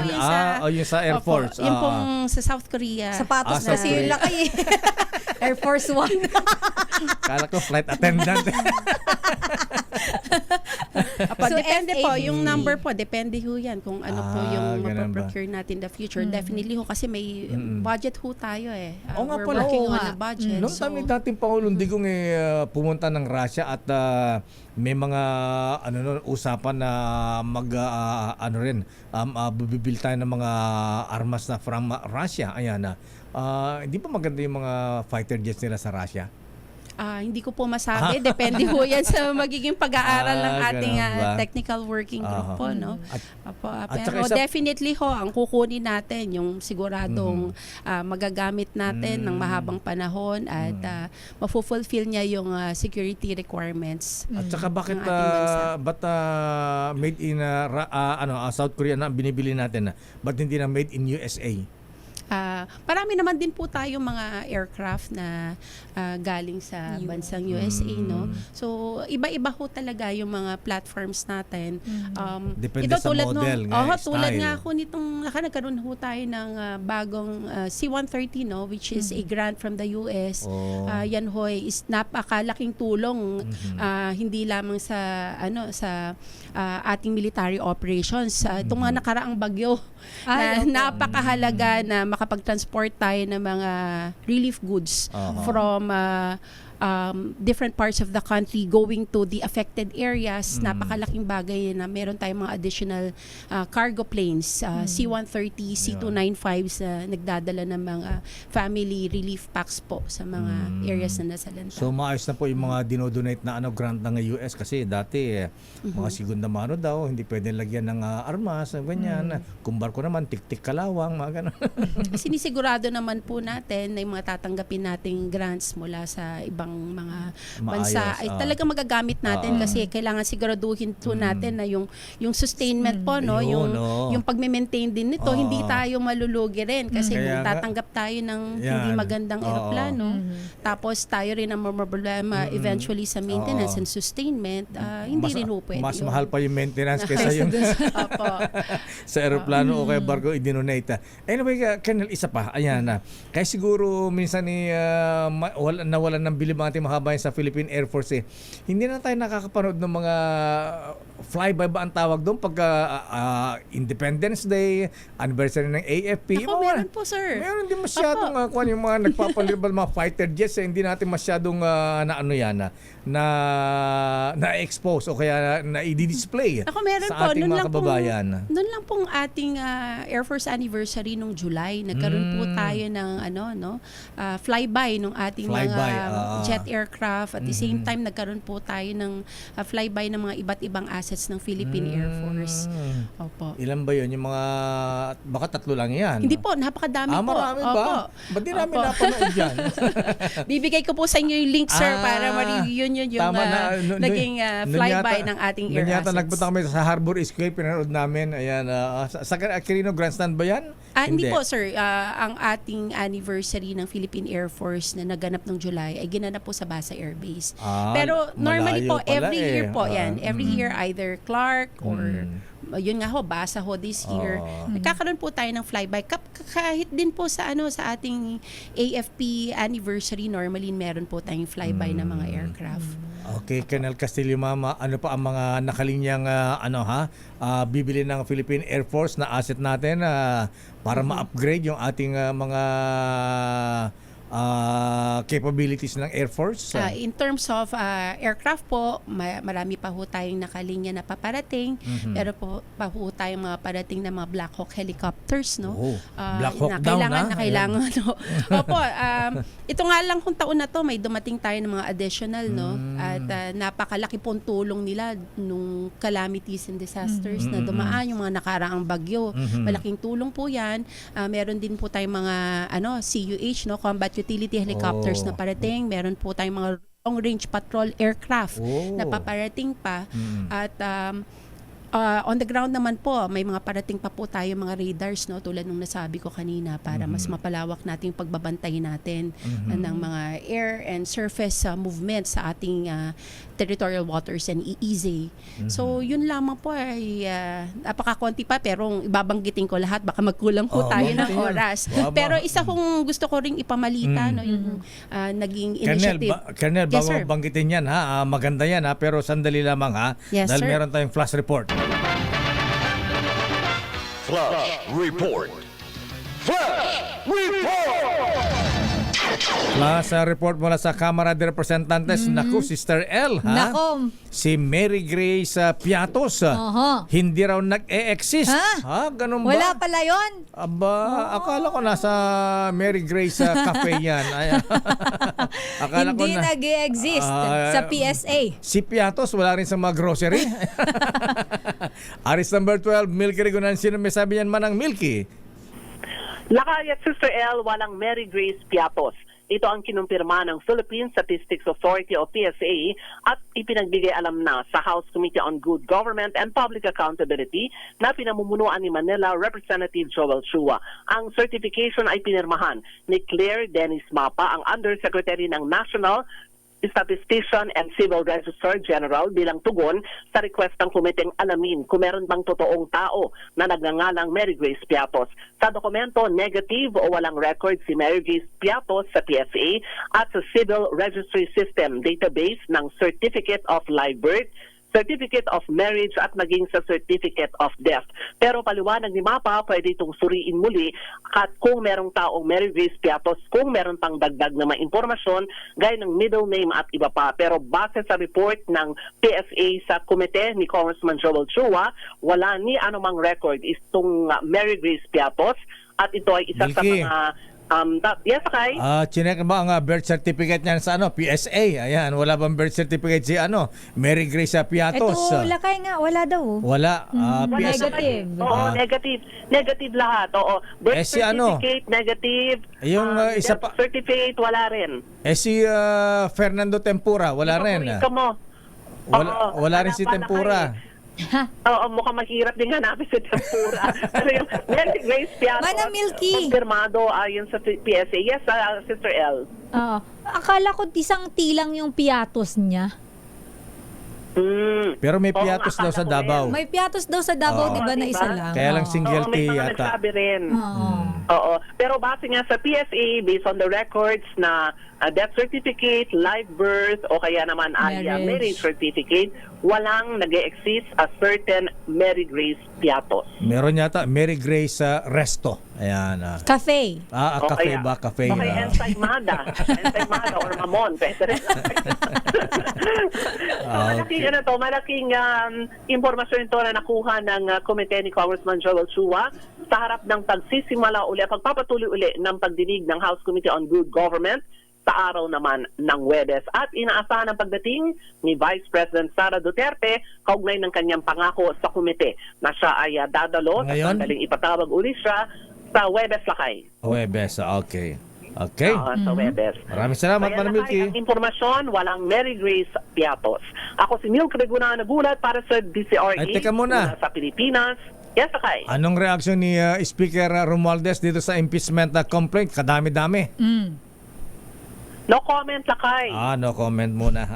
Oo, ito ay Magalit si Pinsan. ng Kamara dahil tinanggap lamang ng Kamara dahil tungkulin nilang tanggapin, hindi naman daw pwedeng baliwalain ang anumang isasampang impeachment complaint laban sa opisyal ng gobyerno, partikular si Vice President Sara Duterte. Okay, maraming salamat, Manang Milky. Balik sa iyo, Lakay, at Sister L. Flash Report. Flash Report! So wala pong Mary Grace Piatos at wala ring Fernando Tempura. Pero ang sabi ni Victor De Leon Lima na lagi nakatutok, Ano sabi? positive daw, merong Jack and Jill. Sa Rubina yan.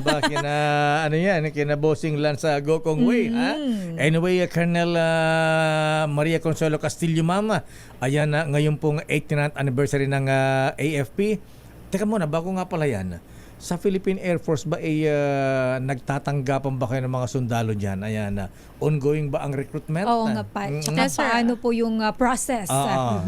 Patuloy po ang pagtanggap ng inyong Philippine Air Force. No? Actually, every year ho yan. Kami ho ay tumatanggap ng additional na mga sundalo para sa ating puwersa. No?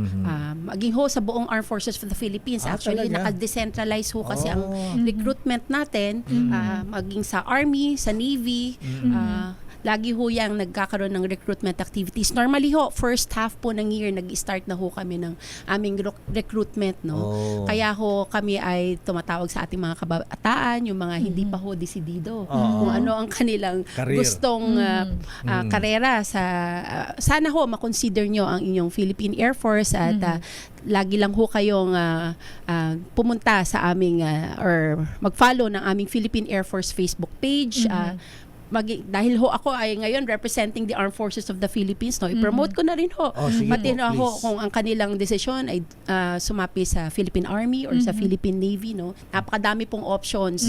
So mag-follow lang po sila ng aming mga official Facebook pages para malaman nila yung mga requirements po at proseso para maging sundalo ng Armed Forces of the Philippines. Colonel, magkano entry level, magkano starting salary? Wala po, libre sir. Ang puhunan lang po talaga nila yung kanilang commitment commitment po at ang ganun ba? willingness na mag-serve sa ating bayan. Hirap naman no, walang sweldo. Ay, hindi. meron po. Yung laki ang tinutukoy ni Colonel is yung Wala pong puhunan. Ang Wala puhunan puhunan. po ay commitment at willingness ho to serve the country. Siyempre kasi Magkano daw sweldo? Oo, kasi dinoble ni dating Pangulong Digong ang sweldo ng mga sundalo ngayon eh. So, Nako, magkanong, entry level po is nasa around almost 40,000 po. Aba, talo Basic mga pay. Talo mga Opo. taga-BPO pala ha, call center ha. Opo. Ayan, Basic pa lang po yan, sir. Napakarami pong ibang benepisyo. Opo, free medical Sundalo na lang benefits. talaga ako, Lakay. Kaya lang over-age na yata tayo eh ha. Ay, oo nga, Colonel. Ilang age ba yung, yung requirements? 18 to, actually ho, sa sundalo ho, is between 18 to 35 kasi meron tayong tinatawag na special enlistment. Okay. Na pwede ho hanggang 35 years old basta ho yung meron silang mga necessary skills na nire-require ng AFP. Tulad ho sa Air Force kapag usually ho mga graduate yan ng IT o kaya meron silang background sa pag-maintain or meron na silang background sa pag-maintain ng aircraft. Yung ho mga special skills na yan up to 35 years old na consider po namin. Paano special skills nito? Modeling. Ayan. Lakay, sabi ko naman sa'yo, pangarap ko lang yung pagiging sundalo dati, pero hindi pala pwede. Hindi pwede sa mahina. So, kailangan po graduate ng 4-year course. Bali ho, dapat, pwede hong K-12 graduate lang. K-12. Kaya ho, entry level natin, pwede hong 18 years old eh. Pero ho, kapag, usually mga nakapag-college before, we require them 72 units of college po. Pero ngayon po, pasok na po yung K-12 graduates. Oh, galing. Ayan. Okay. Yung mga anak natin, mga misis nag-graduate ng K-12. Ayan, kung mahirapan silang maghanap ng trabaho, ayan, mag-apply sa AFP. Ayan, Colonel Castillo, ma'am, ayan, dahil anniversary po niyo, 18th anniversary ng AFP, ano po ang mensahe natin sa ating mga kababayan? At siyempre, mga kasundaluhan. Of course, sa ngalan po ng aming Chief of Staff po na si General Romeo Bronner at sa buong sandatahang lakas ng Pilipinas, kami po ay nagpapasalamat sa ating mga kababayan sa inyong patuloy na suporta sa amin at kayo po ay makakaasa na magpapatuloy din po ang aming commitment at aming dedikasyon upang mapagsilbihan kayo at ayon ho nga sa aming tema ngayong aming 89th anniversary, kami po ay ang inyong sandigan ng sambayanan tungo sa bagong Pilipinas. Ayan, alam mo, Colonel Castillo, ma'am, ayan, good morning. Ako yung Lieutenant General Stephen Prenyo ng Air Force at General Omet Bronner. Alam po niyo nung spokesman pa rin to ng AFP, nag-iimbita ng kape ito. Ngayon, hindi na nagpapakape. Ayan, nandun kami sa hall number 10 ba yun sa Camp Aguinaldo Golf Course. Sisigaw na dyan, Omet, pakape ka naman dyan. Wala reaction. NR. Batiin ko na lang din po syempre dahil Air Force ho ako ngayon. Batiin ko rin po ang aming commanding general. Actually, magre-retire na ho siya. No? So, last Si few General days Pareño magre-retire opo, na? si Lieutenant General Stephen P. Pareño. Binabati ko po siya at ang ating mga men and women of the Philippine Air Force. Hello po sa inyo. Colonel Castillo, ma'am, maraming salamat po at magandang umaga at happy anniversary po sa inyong mga taga-AFP. Thank you very much po. Thank you po. Mabuhay po ating mga kasundaluhan. I am a soldier. Alam mo, Lakay, buti pala na itanong natin kasi hindi ko nabasa agad yung mga comments sa YouTube channel. Nagtatanong kung pwede ba daw yung 4 years graduate, yung iba naman Pwede. hindi. Tapos saan daw pwede mag-apply. Again, bisitahin nyo po yung social media Website accounts. nila. Ng AFP, ng PAF Philippine Air Force. Makikita naman nila doon, Lakay, kasi active naman yung mga social media accounts nila. Ayan. Kaya nga parang big deal yung 5. Di ka na pwede rito, pre. Over age na tayo. Ayan. Ano na ba? Dual citizen na ba tong si... Papasok pa lang, magre-retire na. Maraming salamat, Colonel Maria Consuelo Castillo, ang spokesperson, chief ng Air Force Public Affairs Office. At siya yata ang spokesperson din ng AFP ngayon. Ayan. Hindi. Oras, Sister L. It's 9:55. Ang balitang ito ay hatid sa inyo ng Cardiac Rehab. Timpila po ang mabigan ang presidential sister, Senator Amy Marcos. Alam mo mo, Sister El. Yes, Lakay. Ito na, nagkatotoo na ang sinabi ni Senator Amy. May magpa-file na impeachment complaint sa kabila ng panawagan ng Pangulong Marcos na huwag lang ituloy ang file na impeachment dahil lalo tayong magkakahati-hati. Senator Amy, ayan bakit natuloy pa rin po ang pagpa-file na impeachment complaint? Hindi ko nga alam ano bang klase yan. Pero alam na namin, inaabangan na namin this week na magkakaroon ng impeachment complaint kasi dali-dali daw ipapadala sa Senado. Yun nga, konting respeto naman sa ating Pangulo na nawagan na hindi yan mahalaga at hindi makakatulong. Pero mukhang may sariling utos, may sariling direksyon ang mababang kapulungan. Sana diinin pa ng ating Pangulo dahil nagmumukha silang lahat kasabot dyan. Hindi naman maganda yan. Pati ba naman Pasko, inagaw pa sa atin? Ano ba yan? Nga, dapat give love on Christmas Day na lang. Kaya Away-away nga. pa. Oo. World peace. Ayan, world peace. Sabi ng mga miss. Pero Senator Amy, ma'am, ayan hindi ba gahol sa panahon? Malapit na election, next year na, May na, ayan ano ang tingin niyo? Magpro-prosper ba ito impeachment complaint? Iniisip nga namin yun, pero kung tutuusin, yung kay Justice Corona, kung maalala nyo, December 12, di ba? December 12 po. December pala mas yun? malala pa yun. Ito, December 3, kung sakali umabot ngayon. December 12, mahilig sila mag-operate habang recess. Naalala nyo last year, kaya hindi na ako matutulog, Pasko o New Year. Noong last year, itong People's Initiative, naumpisahan yan December naka-recess kami. Yung pala, nagpapapirma na, ratsyada na. Ano ba yan? Walang ganyan naman. Maraming magagaling at matitibay na congressman. Naku, talaga naman. Huwag kayong pumayag na magamit sa ganitong mga political machinations. Nabanggit niyo, Senator, I mean, ito yung panahon ni dating delayed Chief Justice Renato Corona, December. Ayan, at alam naman natin na tama, ang bilis dahil may kasamang PDAF. Ayan. Aray ko, dahan-dahan sa PDAF. Ay, sorry. Ayan, aray ko, ano yun? 42 billion. Naku po. 42 billion pala nun? Ewan, nung panahon na yun, ang tagal na nun. Yun lang, nababalitaan namin. At alala ko, doon kay Justice Corona, tatatlo lang ang natirang senador nung umpisa, siyam. Tapos nalagos ng unti-unti. Naku po, ang sagwa talaga noon. Kaya't yun, si Senator Miriam, Senator Joker, at saka si Bongbong, tatlo lang sila na nanindigan. Kaya eto nga, sana. Si President BBM pala ang senador noon. Last 3 men standing sila noon. Naku po. So, paano yan? Sinasabi, gahol ang panahon. Pero kung gayahin ng proseso ng panahon ni in-impeach si Chief Justice Corona, gamitan din ng PDAF. Mapapabilis kaya yan? Naku, magdahan-dahan sa PDAF na yan. Kayo rin. Alam natin kung ano nangyari. Ang masaklap. Talaga naman. Wag naman sanang ganon. At tutukan na lang natin yung tunay na problema ng bigas. Ayan, yung masyadong mahal na bilihin. At lahat ng issues natin sa Pilipinas na talagang nagpapahirap sa tao. Wag na lang ito.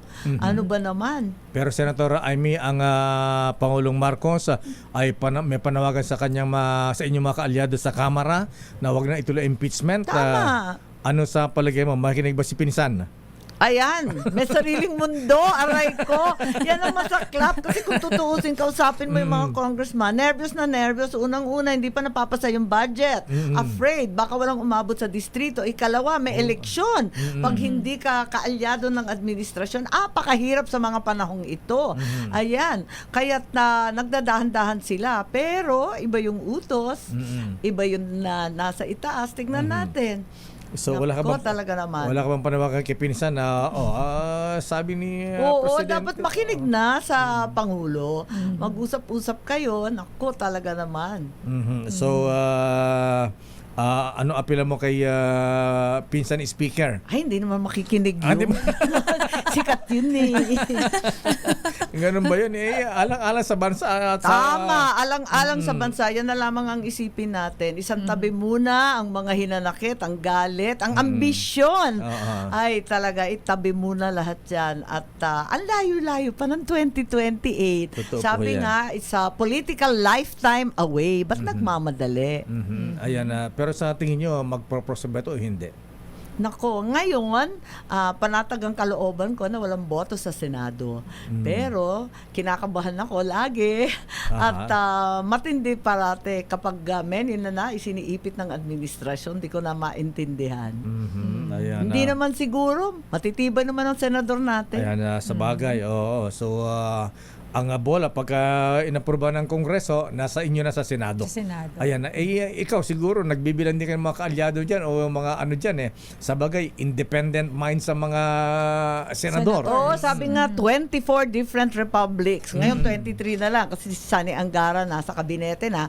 Pero makikita mo naman dung pinag-usapan yung OVP budget, yung budget ni VP, pinadadagdagan na napakaraming senador. So kita mo naman na talagang kahit papano, marami pa ring senador na ayaw masangkot sa away-away na yan.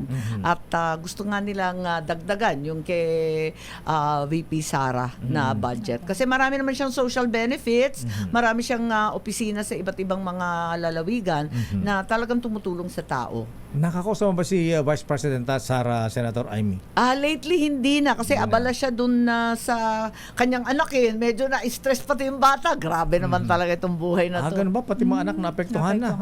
Syempre nagbabasa na yung mga yun. Sa Nakikita bagay, naman nila. na. At nanonood ng TV. Nakakaintindi na yung mga bagets. Kawawa naman hindi dapat dinadama yung buong pamilya. Sobra yun. Bilang kapatid ng Presidente, Senator Amy at kaibigan ni VP Sara, hindi ka pwedeng mamagitan dyan na mag-ayos-ayos na. Ayan na. Nako, kaya nga ako lumayo na. Sabi ko nga, ayoko na makipag-alyansa maski saan. Pagkat nakikita naman natin na talagang mauuwi sa madugo at putikan na away. Kaya eto nga, sabi ko magtrabaho na lang tayo at yun ang panawagan ko sa lahat. Pwede ba? Pero yung mamagitan, ako, sa kanila na yan, pinagdadasal ko na lamang. Sabi ni VP Sara, umabot na sa sukdulan, there is no more turning back ba yung sinabi niya? Ayan na.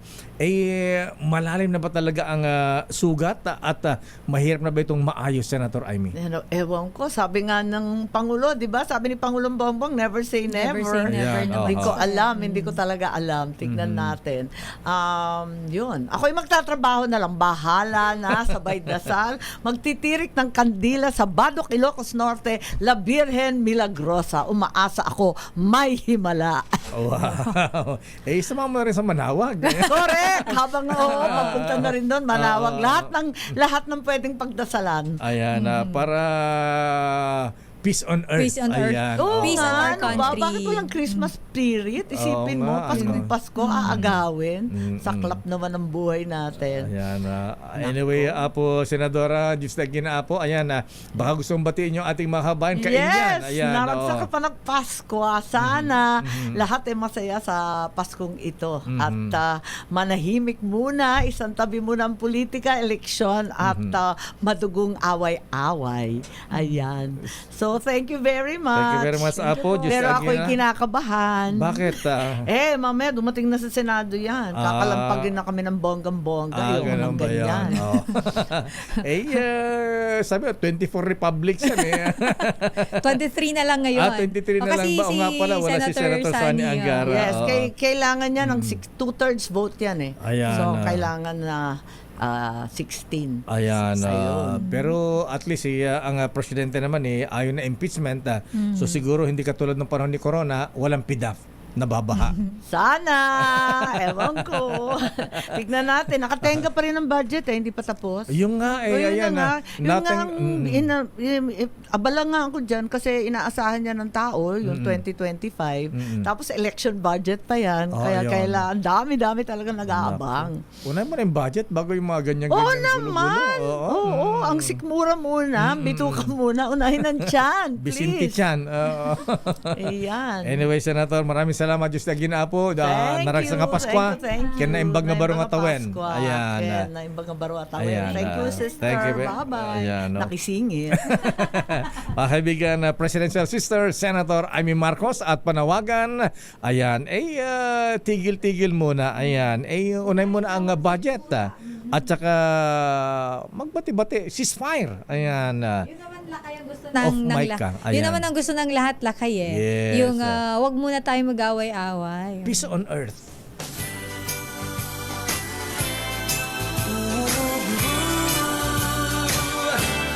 Oh, eto tuloy, mababati yung Christmas birthday celebration din. Di ko na nabati. Ayan, habungan natin, ha? Happy birthday muna kay bossing Engineer Bing Alvarez, Kuyang Marca Dansal, very merciful.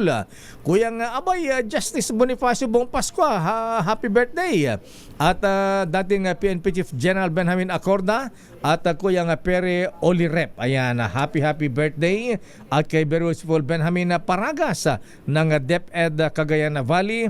At inuulit po natin sa mga kaibigan, kamag-anakan, ipinapalam po sa inyo na ang aming kasama dito na si Ador Urbano ay sinundo na po ni Lord. Bukas po ang kanyang cremation at siya ay, ayan, parang June Soler, ha?